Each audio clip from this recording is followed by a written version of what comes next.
On the occasion of Prime Minister Deuba's visit to India, PM Deuba's India visit, issue to be raised by Nepal. Shanker Man Singh. Nepal's Prime Minister Sher Bahadur Deuba is visiting India from April 1 to 3 on the sidelines of Chinese Foreign Minister Wang Yi's recent visit to New Delhi and Nepal. This is his first official visit to India since being appointed last July, and this visit was at the invitation of Indian Prime Minister Modi. However, he has already visited India 4 times as the Prime Minister. The two leaders met on the sidelines of the UN Climate Conference in Glasgow last year. During Deuba's visit, cross-border connectivity and healthcare projects built with Indian assistance will be inaugurated. The Prime Ministers of Nepal and India are likely to inaugurate the Kirtha-Jayanagar railway project. The 35 km rail line links Jayanagar in Bihar to Kirtha in Jankapur, Nepal. A study of a railway line from Raxaul, India, to Kathmandu is also underway. It too will be funded by India. As such, eyeing to widen its engagement in the Himalayan region bordering China, India is hosting Nepalese Prime Minister in what is his maiden foreign trip since his re-election last year. PM Deuba's visit to India this time will be the first by a Nepali PM in almost 4 years. The last visit was by KP Sharma Oli in April 2018, 2 months after assuming office. Some opine that Nepal-India relations had hit a new low during Oli's tenure following some of his statements, including on COVID-19 and the Kalapani issue. Since Deuba returned to power, the ties have witnessed improvement. The Nepali leader was expected to visit India earlier this year to participate in Vibrant Gujarat. However, the program was cancelled due to the spread of COVID-19. His last visit to India was in 2017. Apart from his official program in New Delhi, the Prime Minister of Nepal will also visit Varanasi. The agenda of the visit is expected to give the two neighbors an opportunity to review the overall dimensions of bilateral relations. It is expected to cover issues of connectivity, economic and development partnership, trade, health sector, energy, people-to-people and mutual benefit. There is no confirmation that the agreement will be signed. However, after the talks between the two leaders, it is said that 2 agreements have been reached for strengthening the border. The railway project has been drying up since February this year due to lack of law for operation of Kirtha-Jayanagar railway line. And the government of Nepal has reissued the railway ordinance for the operation of cross-border traffic. There is also a memorandum of understanding to rebuild about 137 health posts with Indian financial assistance. India made the announcement after a powerful earthquake in 2015.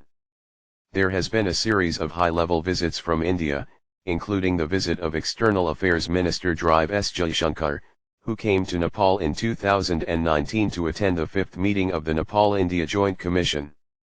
The new map of Nepal includes Lipulik, Kalapani, and Limpi Yadhura in Nepali territory. India has not accepted this.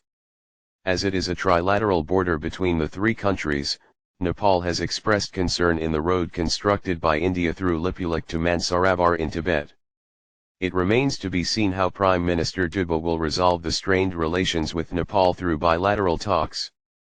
Also, 3 years after the Enlightened People's Group, EPG, prepared its report to suggest a review of the treaty between Nepal and India, the Indian side has been reluctant to understand it. India has been reluctant to understand the report, sometimes using the Prime Minister's busy schedule as an excuse for elections.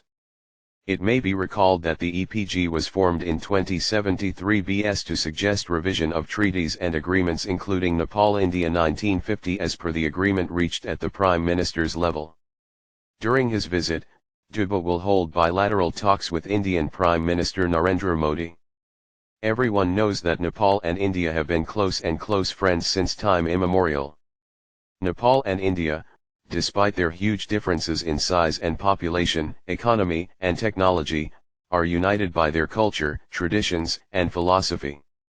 From a changed perspective, Nepal-India relations should be viewed from the perspective of how to promote traditional relations, how to strengthen bilateral economic relations, and how to develop trade on an equal footing.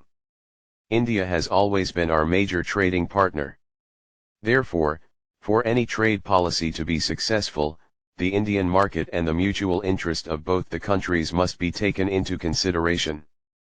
Nepal's politics with India or India's economic diplomacy with Nepal should be seen where both countries win and neither country loses.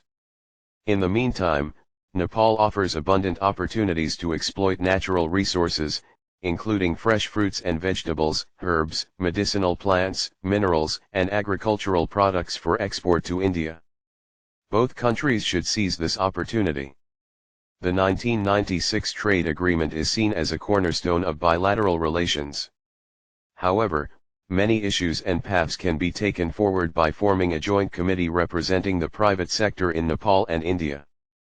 It has had good results in the past and the government has taken ownership of the suggestions.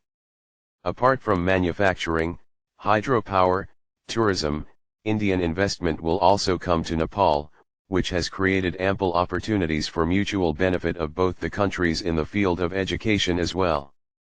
As there is no port in Nepal and the government has recently set up a shipping office to operate the sea, there will be ample opportunities to work collectively. The ship is being navigated and operated in Nepal with the technical assistance of India while in opposition. There is a constant fear that Nepali political parties will oppose the project linked to India and that it should be rectified while in government. This has exacerbated problems with India, including in many hydropower projects. Such a mindset and attitude must change. Laboratory testing facilities should be developed on both sides for food items. The government of India has been requested to assist in the construction of infrastructure with state-of-the-art technology to import Indian vegetables and fruits to Nepal. Similarly, products like Nepali ginger, tea, large cardamom, should have easy access to India with laboratory testing and excellent quarantine office. Railway cargo broad gauge railways should be developed for the promotion of tourism and Buddha circuit by extending the border area up to Hitauda. To review the bilateral transit treaty, the permanent operation process has been finalized to allow the operation of own vessels from Kolkata port to 3 river ports near the Nepal-India border, including Shahbaganj in Jharkhand, Kalighat in West Bengal and Varanasi.